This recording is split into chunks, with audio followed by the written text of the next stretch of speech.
Bismillahirrahmanirrahim. Kita umat Islam diberikan oleh Allah kemuliaan. Posisi kita di sisi Allah mulia. Perilaku kita yang menghina diri kita, yang menurani kemuliaan kita di sisi Allah. Perilaku kita yang membuat kita rendah di sisi Allah, padahal Allah Subhanahu wa taala sudah menetapkan kita di tempat yang tinggi. Wala tahinu wala tahzanu wa antumul a'launa in kuntum mu'minin. Jangan kalian menghina diri sendiri, jangan kita memperbuat kesedihan, karena kalian sudah ditinggikan oleh Allah Subhanahu wa taala dengan kemuliaan kalau kalian betul-betul beriman. Salah satu jaminan kemuliaan kita adalah Al-Quran. Semakin kita dekat sama Al-Quran, semakin terjaga kemuliaan kita di sisi Allah. Al-Quran sudah mulia. Innahu laqur'anun karim, sebagaimana ayat di suratul Waqiah. Innahu laqur'anun karim, sesungguhnya Al-Quran itu mulia. Saya mengambil pelajaran, kalau Al-Quran itu sendiri mulia, buat kita apa? Membaca beberapa ayat dan jumlah beberapa hadis, saya menemukan Al-Quran bukan sendiri mulia, tetapi Al-Quran menjamin dan membagikan kemuliaan bagi orang-orang yang selalu dekat sama Al-Quran. Sahabat Rasulullah SAW tidak ada hentinya membaca Al-Quran. Semestinya kita mampu mengalahkan sahabat Rasulullah dalam membaca Al-Quran. Saya tidak berkata menamalkan atau menhayati, karena kita belum banyak begitu faham isinya, apalagi dalam bahasa Arab.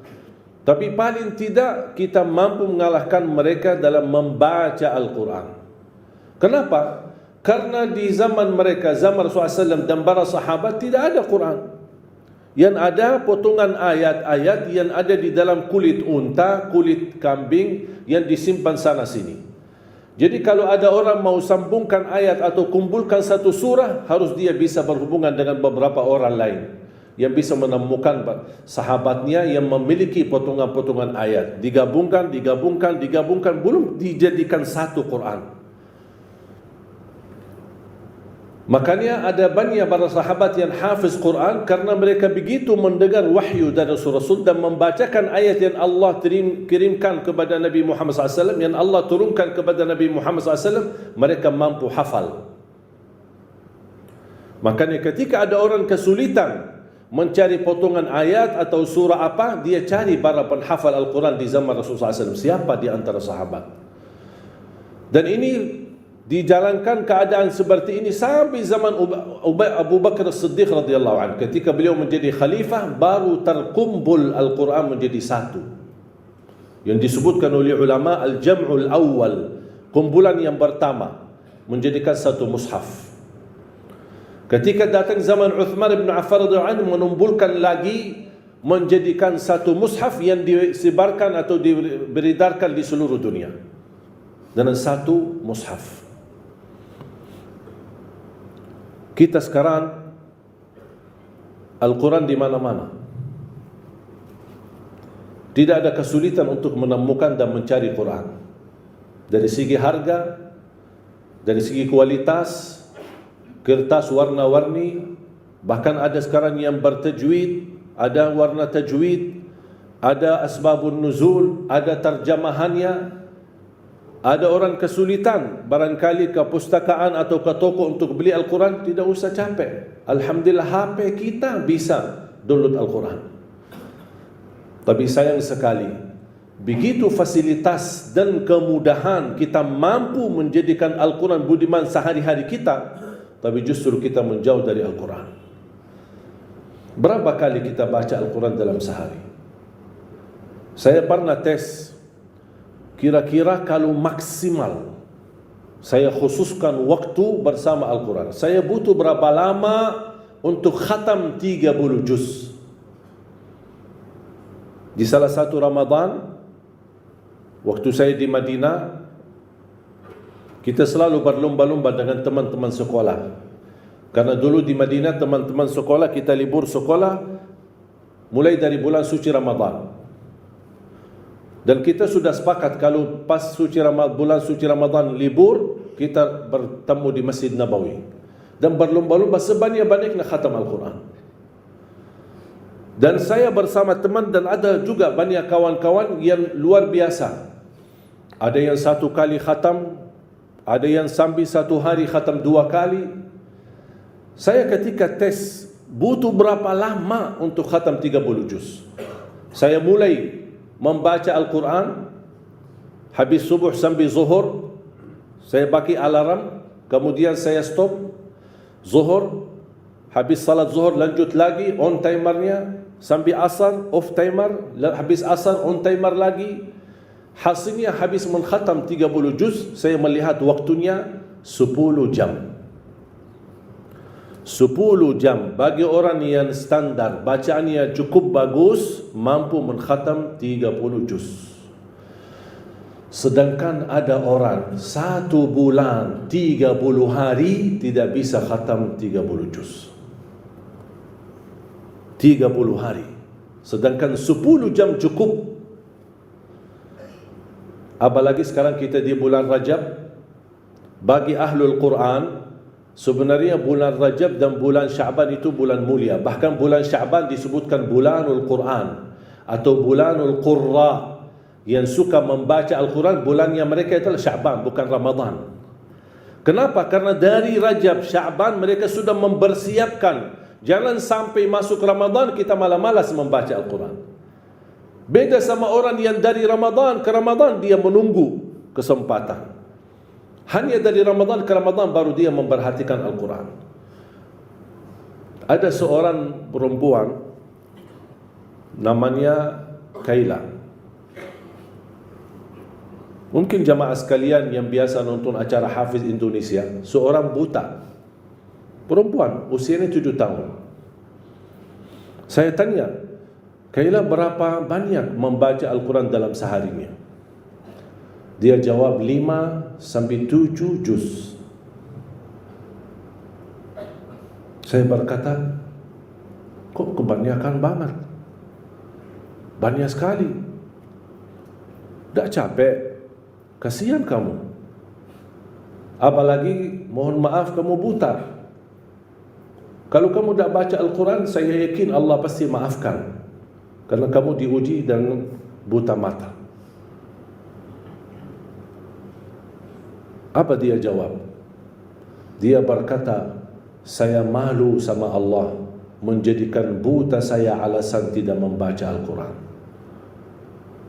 Ini anak usia 7 tahun. Kira-kira alasan kita apa? Padahal kemuliaan yang kita dapat dari Al-Quran itu luar biasa. Sayang sekali kalau kita sudah memiliki di tengah kita kitab yang termulia, kitab yang tersuci, kitab yang teragung, tidak ada keraguan di dalamnya. Alif Lam Mim, dzalikal kitabu la raiba fihi hudan lil muttaqin. Dan membaca Al-Quran walaupun tidak mengerti isinya, tidak memahami maknanya, tidak apa-apa. Tetap dapat setiap satu huruf 10 kebaikan. Jadi kalau jamaah sekalian membaca, tak faham sama sekali, hanya baca saja, tetap mendapatkan setiap satu huruf 10 kebaikan. Alif Lam Mim bukan satu huruf. Alif satu huruf, Lam satu huruf, Mim satu huruf. Satu huruf satu kebaikan dilipatkan 10 kali lipat menjadi 10 kebaikan. Rugi kita diberikan kesempatan yang mulia seperti ini. Mana ada amal atau bacaan sebuah kitab atau apa saja kita hadis pun belum tentu dapat 10 kebaikan. Hanya Al-Quran satu huruf. Bukan saat satu kali baca dapat 10 kali lipat. Dia menghitungkan berhurufnya. Kita mendapatkan 10 kali lipat. Sayang sekali jamaah sekalian berhari-hari lewat tidak baca Al-Quran. Sedangkan fasilitas dan kemudahan ada di tangan kita. Tak bisa baca Al-Quran karena alasannya masih buta huruf atau berbata-bata. Jangan khawatir, ada berita gembira di hadis yang diriwayatkan Imam Muslim. Rasulullah SAW bersabda, "Walladhi yaqra'ul Qur'ana wa yatata'ta'u fihi wa huwa 'alaihi syaq lahu ajran." Barang siapa yang membaca Al-Quran dan dia mendapatkan kesusahan sambil berbata-bata dalam bacaannya, apa dapatnya? Apakah dosa karena berbata-bata? Kesulitan dalam membaca, apakah itu dosa? Kata Rasulullah SAW, tidak, itu 2 pahala. Falahu ajran. 1 pahala karena dia mau membaca, 1 lagi karena kesusahan dan kesulitan yang dia hadapi saat membaca. Mohon maaf, tidak bisa baca sama sekali. Alhamdulillah masih bisa simak, dengar. Sambil naik motor, sambil kita menjalani tugas di kantor, atau kita kemana saja pergi. Alhamdulillah sekarang fasilitas mudah. Dengan HP kita bisa kita dengar murattal sambil kita khatam 30 juz walaupun tidak mengerti isinya, mendapatkan keberkahan. 1 ayat kalau kita jaga setiap habis salat fardu dan ketika mau tidur, sebagaimana bersabda Rasulullah SAW, "Man qara'a ayat al-kursi dubura kulli salatin laysa bainahu wa bainal jannati illa yamut." Barang siapa yang membaca ayat kursi setiap habis salat fardu, dijamin menjadi ahli surga. Cuba 1 ayat saja menjaminkan kita masuk surga. Kira-kira gimana 30 juz Al-Quran?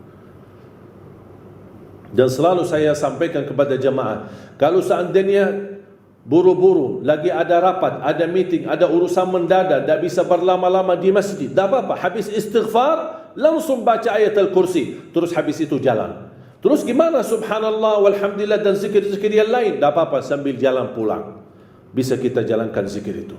Asal jangan tinggalkan ayat kursi setiap habis salat, karena itu jaminan mendapatkan surga Allah Subhanahu wa taala. Saya harap jemaah sekalian, kita mempersiapkan diri mulai sekarang.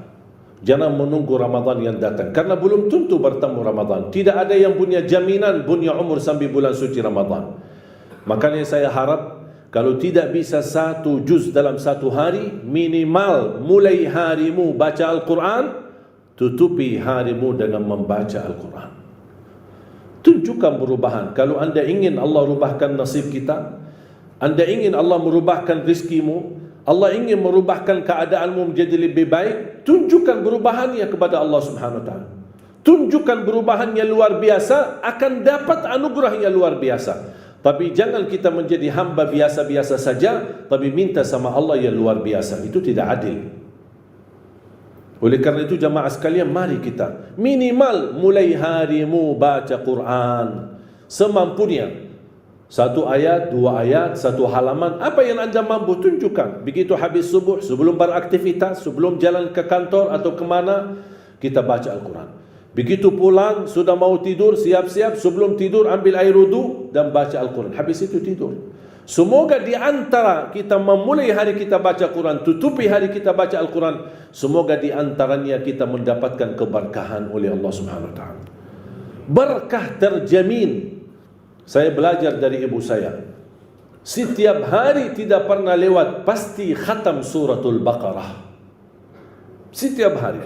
Karena Rasulullah SAW bersabda, "Alaikum bi suratil Baqarah, fa inna akhdaha barakah wa tarkuha hasrah wa la tastati'uha al-batalah."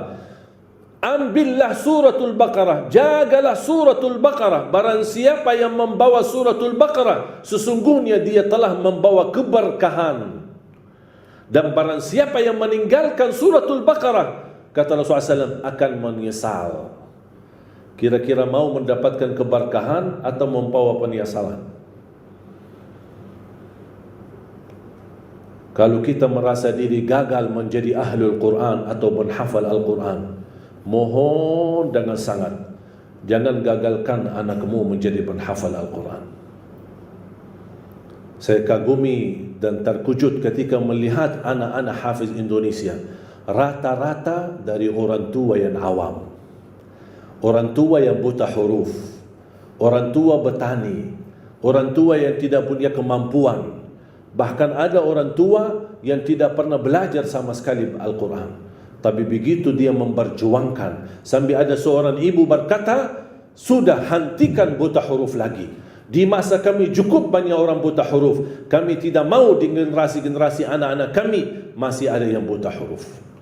Kalau anda gagal menjadi penghafal Al-Quran, mohon jangan gagalkan anakmu. Kalau itu pun anakmu tidak berhasil menjadi penghafal Al-Quran, jangan gagalkan hartamu untuk mendukung dan membantu program Al-Quran dimanapun. Supaya apa? Datang di hari kiamat, kita berkata, ya Allah, mohon maaf, saya tidak bisa menghafal Al-Quran. Anakku pun tidak mampu menghafal Al-Quran. Ya Allah, jadikan hartaku, sedekah, zakat, infakku menjadi saksi baik untuk program Al-Quran. Mudah-mudahan kita mendapatkan orang-orang yang menilai atau mendapatkan syafaatnya Al-Quran di hari kiamat. Saya ingatkan hadis Uthman bin Affan radhiyallahu anhu yang diriwayatkan Imam Bukhari. Khairukum man ta'allama al-Qur'ana wa 'allama. Sebaik-baik antara kalian yang mempelajari Al-Quran dan mengajarnya. Ini dapat hadiah besar dari Rasulullah. Kalian sebaik-baik orang. Syaratnya apa? Mempelajari Al-Quran. Di hadis yang diriwayatkan Imam Muslim, Iqra'ul Qur'ana fa innahu ya'ti yawmal qiyamati syafi'an li ashabi. Bacalah Al-Quran. Sesungguhnya Al-Quran menjaminkan syafaat bagimu. Siapa yang berkenan menjadi teman sama Al-Quran? Kita tidak tahu berapa sisa umur kita. Mari kita sama-sama menjadikan sisa umur kita berteman sama Al-Quran. Lagi pusing, lagi menghadapi masalah, coba buka Al-Quran. Wallahi bakal adem, enak, sejuk hati kita. Ini kalamullah, bukan kalam manusia. Masa kita tersentuh hati kita dengan kata-kata manusia yang indah, kata-kata manusia yang menyentuh hati, tapi ucapan Allah, kalamullah tidak pernah menyentuh hati kita. Sedangkan kalau Allah turunkan Al-Quran di atas gunung-gunung, bisa hancur menjadi pasir. Mari kita sama-sama memperhatikan Al-Quran. Jangan menunggu bulan suci Ramadan. Mulai hari ini, sedikit demi sedikit, walaupun kita tidak mampu khatam di bulan Rajab, tidak mampu khatam di bulan Sya'ban, tapi karena sudah terbiasa 2 bulan ini, kita terus berdekatan sama Al-Quran. InsyaAllah begitu tiba bulan Ramadan, kita sudah mudah untuk mengkhatam Al-Quran, bukan hanya 1 kali, tapi insyaAllah berkali-kali. Imam Syafi'i radhiyallahu anhu wa rahimahullah, dalam setiap bulan suci Ramadan khatam 60 kali. Saya membayangkan 60 kali. Kalau standar 10 jam, berarti 20 jam Imam Syafi'i membaca Al-Quran. Sisanya berapa? 4 jam sehari. Jangan berikan sisa waktumu untuk Al-Quran. Jangan bilang saya belum ada waktu. InsyaAllah kalau ada sisa waktu saya akan baca Al-Quran. Tapi saya harap jadikan Al-Quran adalah yang terutama dalam sehari-harimu, bukan yang tersisa dalam seharimu. Semoga kita semua yang hadir dimuliakan dan dijadikan oleh Allah ahlul Quran dunia dan akhirat. Barakallahu li wa lakum fil Qur'anil azim wa nafa'ni wa iyyakum bima fihi min al-ayati wa dhikril hakim. Aqulu qawli hadha wa astaghfirullah li wa lakum wa li sa'iril muslimin wal muslimat min kulli dhanbin wa khati'ah fastaghfiruhu innahu huwal ghafurur rahim.